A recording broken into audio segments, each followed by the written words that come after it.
How to start a truck company in Georgia, for truck investors. The trucking industry has been a relatively growing business. $7-8 kelvins is the average industry standard weekly gross, before expenses. I focus on semi-trucks, but of course these basic principles can be applied to box trucks as well. A trucking company business requires several licenses including IFTA license, state permits and business registration certificates. The bulk of the cost of starting a trucking company is in hiring drivers and purchasing trucks. Depending on the nature of the loads you would like to freight, trailer specifications can vary from large haulers to small light container trucks. Interstate trucking requires more permits than trucking businesses that operate within the state. Details are available at the Georgia State Department of Transporting. Before you spend any money on trucks, you have to know if you are going to start your own truck authority or lease onto another carrier. If you start your own truck authority, you are more in control of all aspects of your business, but you may pay more for insurance. Note: commercial insurance for your trucks is a little pricey here in Georgia. Try to set up an office out of state if you can.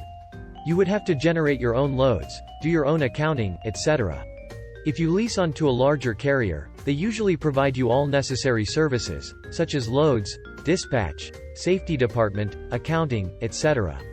There are pros and cons to both setups. Name your company and decide on your type of trucking business. Set up your LLC, Inc. and IN so you can open up a bank account in your truck company name. Do you buy semi-trucks only? Dump trucks? Gonna do car hauling? Shipping containers? Some companies only operate within the state while some do operations interstate. If you have a CDL you can get great insurance rates. Bobtail Physical Asset, from oida.com. If you do not have a CDL, you can look to find a friend or relative living outside of Georgia, so you can get a break on your insurance. If you cannot do this, then obtain a commercial office space in South, rural, Georgia, far away from the city of Atlanta. Get estimates on the costs of commercial fleet insurance. Because you are a new company, you may get stuck with Progressive, which tends to be more expensive, but more flexible. Once you start moving loads, you will need cargo liability insurance of $100,000 for dry freight and $1 million for car hauling. Hire drivers. The drivers should have a commercial driving license, CDL. The driver will need to be screened for drugs, driving and criminal history.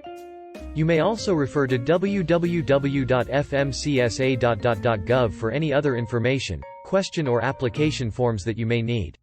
You can administer a driving test if you like. Potential drivers must undergo background checks on their driving history.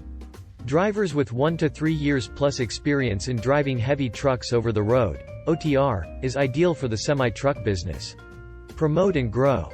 If you are using semi-trucks, then you will set up accounts with various load boards and brokers such as JB Hunt, Uber Freight, Keep Trucking, CH Martin, etc. Guidelines on how to start a truck company in Georgia is similar in starting any other business. The biggest difference is the federal government highly regulate the trucking industry. The difference lies on the qualifications and expertise of the employees depending on the nature of their business.